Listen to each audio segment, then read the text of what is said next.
It is draft day, and it's time to find out whether or not the Arizona Coyotes make a good pick or make another Henrik Samuelsson. We'll talk a little bit about what to expect on today's episode of Locked On Coyotes. You're Locked On Coyotes, your daily podcast on the Arizona Coyotes, part of the Locked On Podcast Network, your team every day.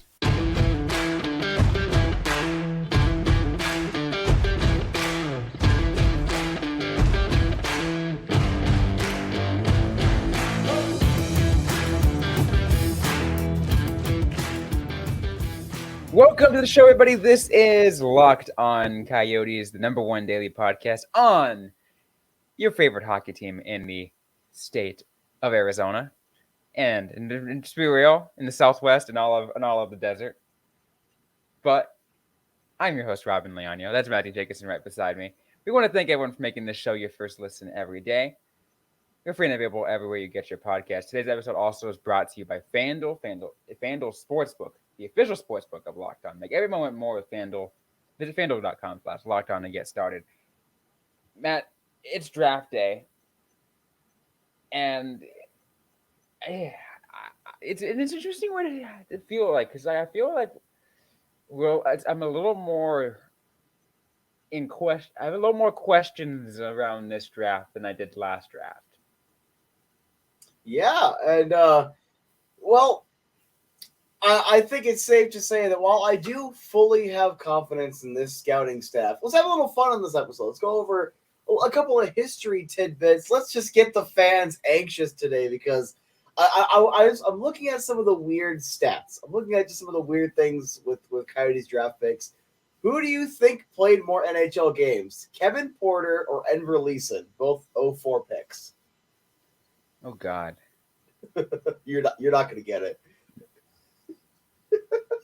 Porter. Yep, Porter. You played 100 more games, 249 versus 135. Like, it's you look at some of these picks, you're like, who? Former Coyote 5th overall pick, because they've picked 5th a couple of times. Blake Wheeler is now a free agent. He's also one of 2 Coyotes draft picks to play in 1,000 games. Coyotes draft picks, not Coyotes Jets franchise picks. And he's literally, the 50% of them never played a game for this team. 50%. The other half of that is Keith Yandel. So just kind of set the tone of what today is. We are going to have some fun, because why not get the fan base riled up just a little bit the last second, get a couple people that are driving into work. What is Arizona Coyotes fandom if not being nervous and just on edge every 24/7? Remember how I felt the entire day of the election? That's how I want you guys to feel today. So, 6th overall draft history. We're going to start off with this. They picked it once in Phoenix/Arizona Coyotes history. Robyn, go ahead. Take it away. Who did they pick number 6th overall in the 2009 NHL entry draft? Their pick was none other than Oliver Ekman-Larsson, the former captain, or at that time future captain. OEL, picking up a defense at number 6. I mean, hey, you know what? Good on that. I mean, OEL ended up being a really good, really good asset. Really good part of the Coyotes franchise for so many years. Mm-hmm. Up until the trade, and now now that he is on the books for the Coyotes for the cap table for 8 years. They had the 8 years, full 8-year retainment slots gone, and it's like look, Oliver Ekman-Larsson was a very good, two-way defenseman when he first came up. I forget what year it was. I think most people kind of agree it was around 2016 when injuries started to kind of slow him down, and he just was never the same. And you lost a lot of the offensive upside. But that happened because of injuries and other off-ice / on-ice factors. The actual pick itself was really good. He's sitting at 902 games played so far, 439 points, 556 penalty minutes. I didn't think OEL got in the dirty areas that much, but with Oliver Ekman-Larsson, it sets the history of they will take defensemen, and allegedly Ryan Bacher is someone the Coyotes have interest in. They also have interest in Mitchkov, but also not. But also they really like that Dvorsky kid.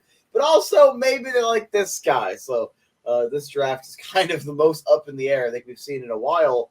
But the history of overall, 6 overall, very small sample size, they'll go D, and when they get a defenseman, they at least play a pretty long time here and end up being not only top 4, but top pairing. And yes, we're being a little facetious, but at the same time, like, that is the numbers. It's 1 of 1. They actually hit their shot. Yeah, they hit their shot at on that pick, and it's nice when you do that. And here's the thing: most of the time, a top 10 pick should do that. I'm not saying it did every time for the Coyotes. There's actually several times in which it didn't. But yeah, would you like me to read those ones off? Or I mean, sure. I guess those top 10s other top 10s, because we'll get to 12 later, but other top 10s that didn't pan out for Arizona. If 11th overall counts, I want to throw out Freddie Sjostrom because I don't get enough excuses to talk about Freddie Sjostrom on this channel. Same thing with 11th overall, Dan Font. The Coyotes, if they get 11th overall, they probably should just not pick it. Blake Wheeler, you can't count as a bust, but you can't say he never played here. Peter Mueller, 8th overall. I love the guy. Played just under 300 games and never reached his potential. Kyle Turris never really hit what he was supposed to be. At 3rd overall, he actually played better when he left here. But even then, you're playing 700 NHL games, and you really can't call that a bust or anything. But they've made some whiffs in terms of being able to get proper value back. I mean, Dylan Strome, I still like Dylan Strome, but they did not get what they needed out of him. They've had some big whiffs. They done Dylan Strome dirty. They did. They were playing on the 18-19. I'll stand by this. 18-19. He's playing on the 4th line, running a more efficient power play unit than Keller. That was Keller's off year as his sophomore year, but it was a more efficient power play unit. I think he had 4 power play points. He was either the leader or top 3 in face-off percentage despite the limited minutes. He was playing very well if he would have had a competent coach. Yes, he had skating issues. There were issues in his game. He's not perfect.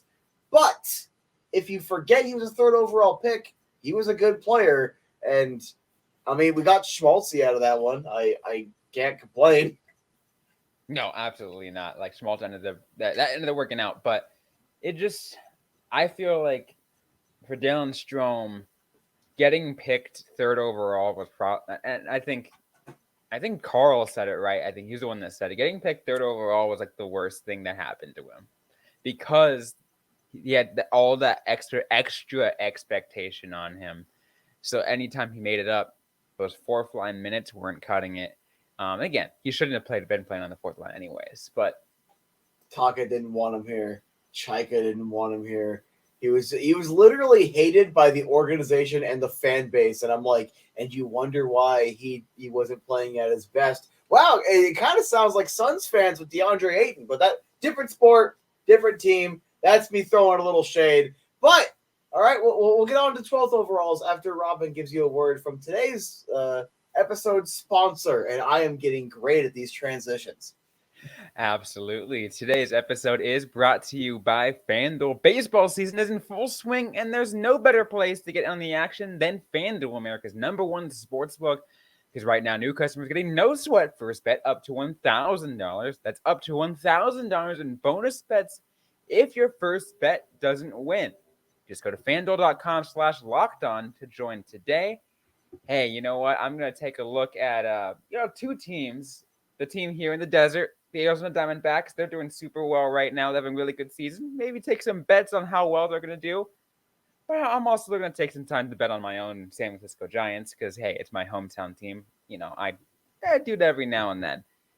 Don't miss your chance to snag no sweat first bet up to $1,000 when you join FanDuel today. Once again, go to FanDuel.com/lockedon to sign up. FanDuel, official partner of Major League Baseball. Major League Baseball trademarks used with permission.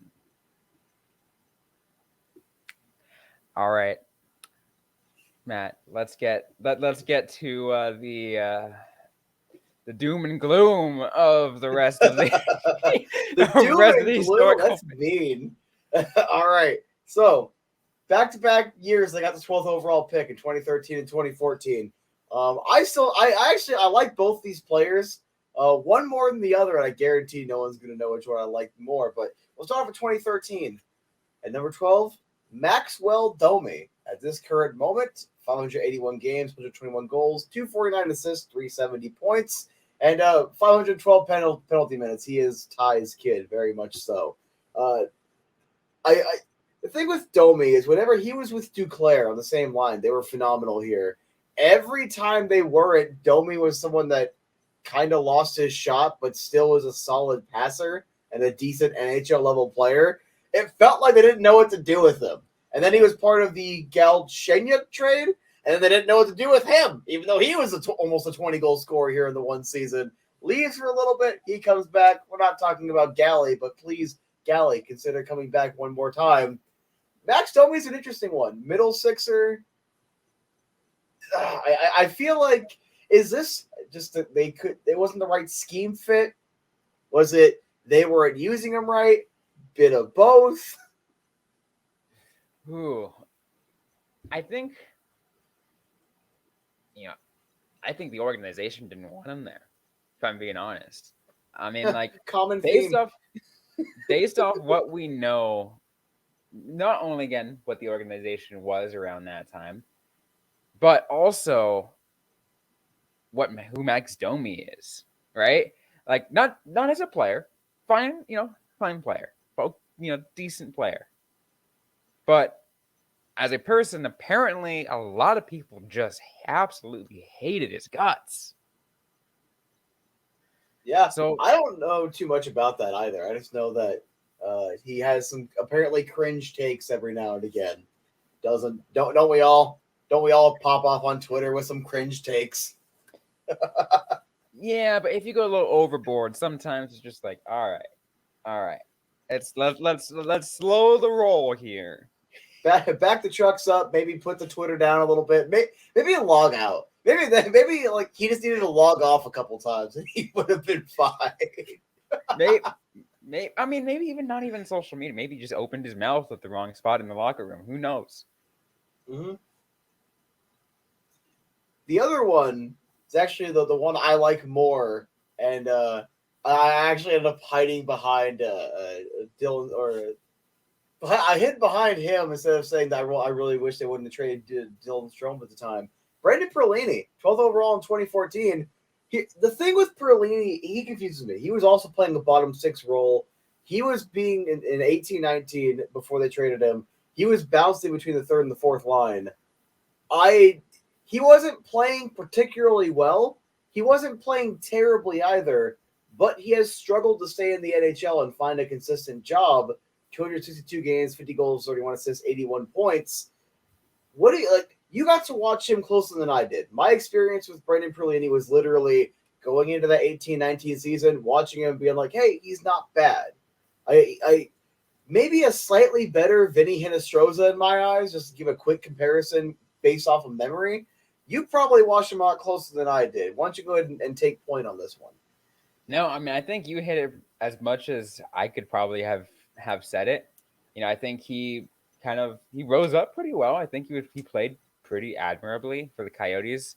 I think what was unfortunate, and I think was him being packaged into a trade that sent him to Chicago, and I think after that things started to just go downhill for him. So I think with Arizona he was fine. He was okay, but after that he kind of just went a little bit down. And I'm looking at it because I'm looking at some of Perlini's stats. In Chicago, he had in 46 games, 15 points.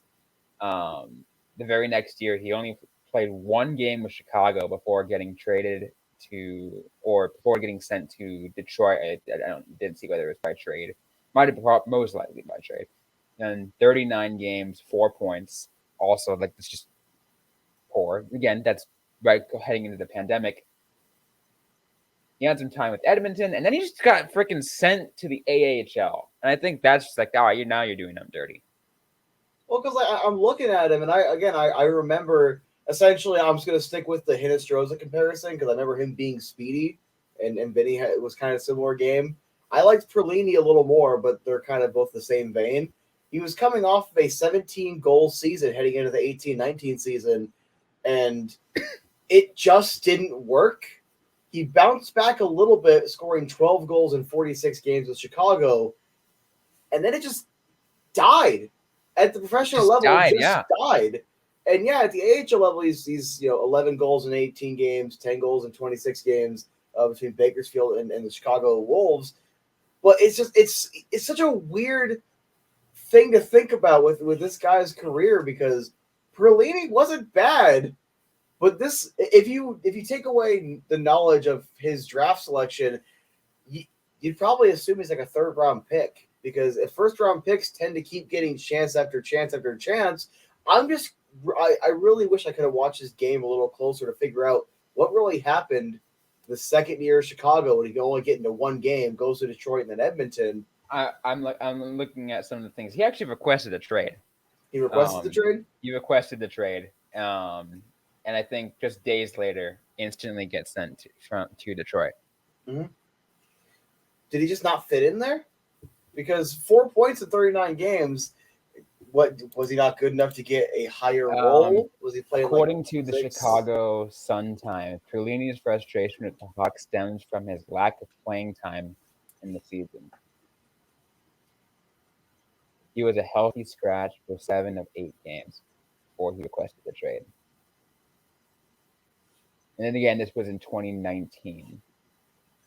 It's weird. It's interesting because I don't think that was a terrible pick. Now, obviously, if I pull up the 2014 entry draft and see who was selected after, maybe my mind changes. But before I take a look at the list I have pulled up, I don't think it was a bad pick. I just really wish I could have watched him more closely after he left to try to iron out what specifically happened with his game.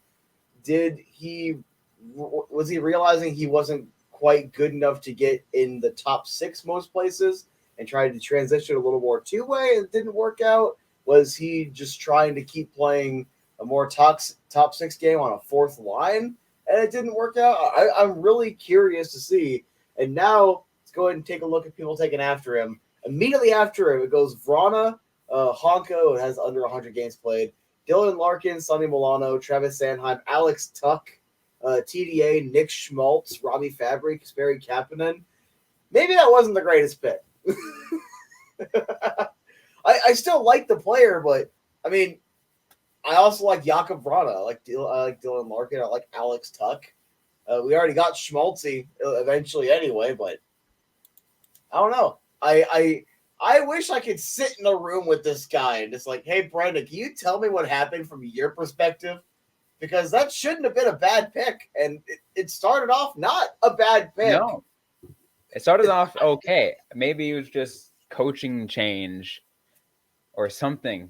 Something changed that caused him to go down, just take a massive hit downhill.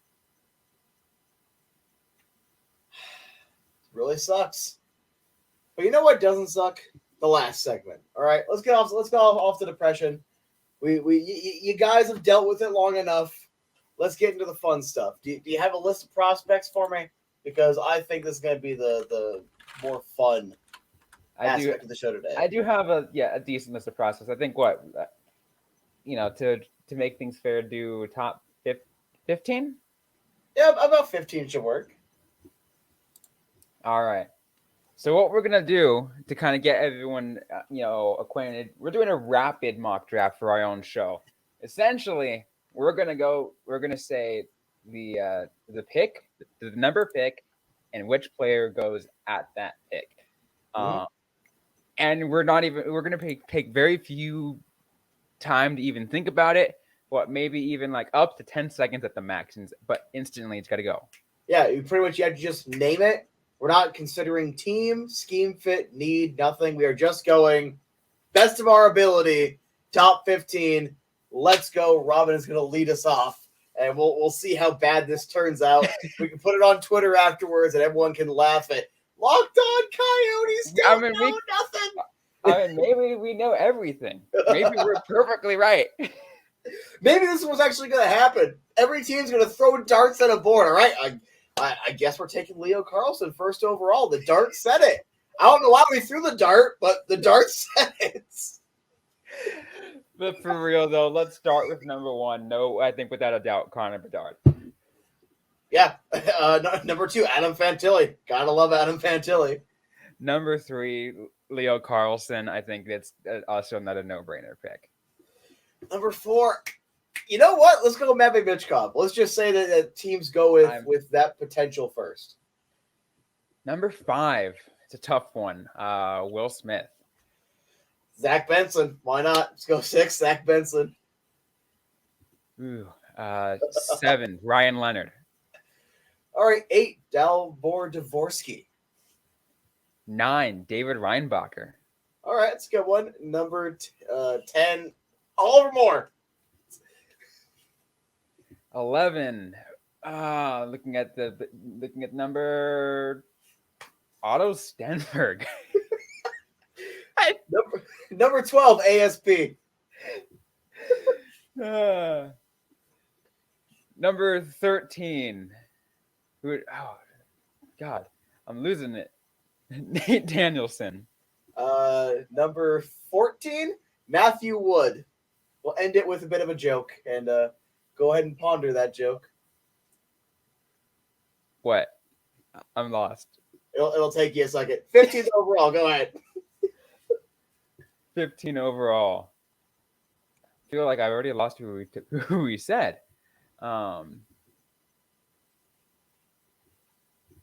Did you pick Gabe Perreault yet?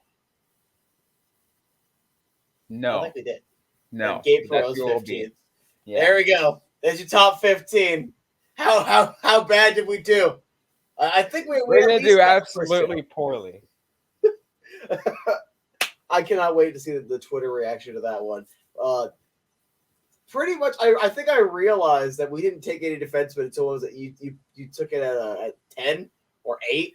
Reinbacher was 8 or 9 or something like that. I was like, where are we going? What's next? Okay, this guy. And I guarantee we're gonna have a little. You know what? It'd be funny if I'll use Gulyayev just as an example. It'd be funny if just a random player like that is like, actually he's going 9th overall. Let's really have this draft be chaos. If Gulyayev goes number 5. Who would he push out? Who would the Coyotes get? I'm so confused. We're like, wait a minute. All of a sudden, Leo Carlson drops down. What if Leo Carlson goes second? Some people have Leo Carlson going second, and I'm like, if Leo Carlson goes second, the Coyotes need to be on the phone trying to trade for third. Because I feel like third is more obtainable than first or second, obviously. So I'm like, hey, if for whatever reason Fantilli's on the board at 3, just trade 6 and 12, and Adam Fantilli gets it done. Yeah, very well possible. I mean, but I just, again, the chance of it happening is pretty low still. And I think, you're pretty, I think, that, again, like we said, we're pretty comfortable at 6. Who did we say? I think you're the one that had the number. Yeah, I picked 6. Who the hell did I pick? Did I pick I know I said Oliver Moore, but I forget which. We'll have to watch the playback, but I already forgot who I said. That's the fun. By the time the list goes up on Twitter, this is the fun part about our rapid mock draft is we have no idea what we just picked. It's gonna be on Twitter. It's like, oh, I picked him. I mean, we know the top 5 because that's like the easy. Yeah, it's kind of easy to pick the top 5 in this draft, like in terms of talent.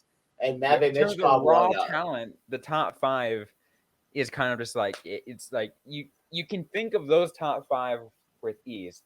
After that, all the players from like 6 till like 12, maybe even a little bit more than that. But it gets a little murky, so it's getting a little bit gray because some things can get mixed in there. And after that, you're just like, who knows? I think I might have picked Benson, but like let's say I like Benson. Benson's a bust, and Oliver Moore's the one that's a consistent 30-goal scorer. Oh, I like Oliver Moore. Actually, it's Dalbert Dvorsky. It's going to be a 30-goal scorer. Like, I feel like that's what's going to happen with this particular draft. Is in 5 years we're going to look back at it, and the kind of middle lottery picks or the middle to late lottery picks are going to be, oh man, why would you pick that guy over this guy? In hindsight, when in reality, heading into it, a lot of these guys are so similar. They could all succeed, they could all bust, or they could be a weird mix of it, and we're not going to fully know for, oh my God, I'll be in my 30s. I don't want to think about 30. Robyn, end the episode before I got to think about 30 Why'd you do this to years me? old. You just I did don't this to want me to think. too. I'm almost 40. Oh my God, No, I'm closer to 40 than 18. Let's not go there. Let's not. Let me enjoy my 20s, Matt. Let me enjoy my 20s. I can't. I've been married for 3 years, and the wife's trying to get me to consider kids. My sister had a kid. Too many kids and youngins around us. Like, I'm getting old. Meanwhile, can't enjoy it. See, I'm just gonna go. You know what? We're gonna end this episode. I'm gonna go back to planning my Vegas vacation because you know what? I'm still a kid at heart. My vacation is a family vacation with her brother and mother to Universal and then both Disney parks. And I got a text today. Hey, yeah, these 2 hockey games. Tell your boss you're not going to work them. We're not going to be in the state. What do you mean? What do you mean? Just hey, tell your boss you're not working these. What do you mean family vacation? No. Solo vacation I'm already too for the old. win.